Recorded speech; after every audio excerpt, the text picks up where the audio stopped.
Hi everyone, it's Dr. Stokes, the lead pediatrician here at Ivy League Pediatrics, and you can also find me online at DocMomMD. I wanted to take a little time today to talk to you about the formula shortage.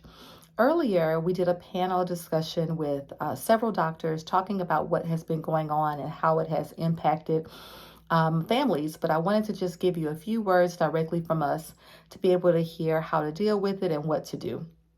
So we've been receiving so many calls and concerns about basically, I cannot find what I need. What do I do next? When can I move on?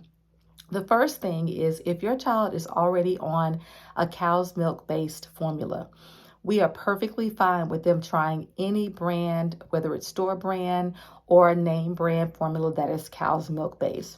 That's the same thing if they happen to have like a sensitive formula. You can choose a sensitive formula from the different brands of formula that are out there. And we don't have to be too worried about them switching from one thing to the next.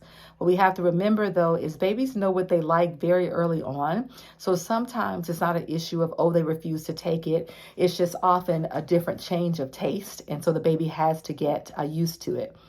The bigger issue that we have is our babies who are on specialty formulas, those who have multiple allergies or severe reflux, prematurity, issues with protein, and they have to do a specialty formula.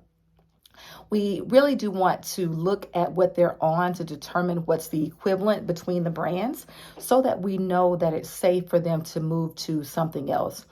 A lot of babies end up on a specialty formula just by trial and error, changing a lot of things early on, but they may not truly be allergic or sensitive.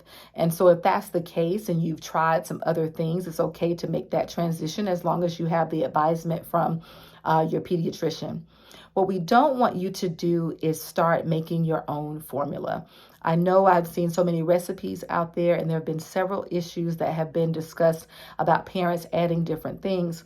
But formula, basically, all of the elements, the nutrients, the minerals, there are appropriate proportions to that and how they can interact with each other. And they go through a very rigorous testing process. And in the process of that, we have to just make sure that we're not using something that an old school person told us about or doing something that's not safe for the baby.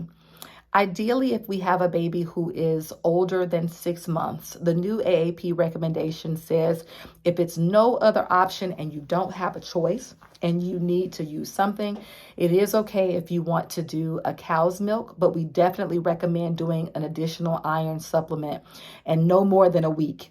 Ideally, we'd like for you to stick with a variety on your different formula as opposed to doing that. Of course, if you have access to breast milk, we always prefer that, but we recognize that some families don't have that. If we have a little smaller baby, of course, we have to watch for other signs like reflux and sensitive tummies. All of those things we won't know until we try different things. There was a new bill that was passed to expedite the production of formula. But if you feel comfortable using a formula that's been transported from a different country like Europe, and they have very similar standards, it is okay if you want to use that as an alternative as well. Other things like pet milk or evaporated milk are not an appropriate option, nor goat milk an appropriate option for infants. As always, we are here in the office if you need our support. We love to be able to see you, to give you some advice, to see how we can help you through this. We are hoping, as with everything else, we've learned how to be flexible. And so give yourself a little bit of time and grace, and make sure that if you need to ask us if there are any formula supplements available, they are slim pickings now, but we do get a few of them. And so if you would like to stop by the office or call us to see if we have something, you're more than willing to do that. Okay? Have a wonderful time this season. Thanks so much.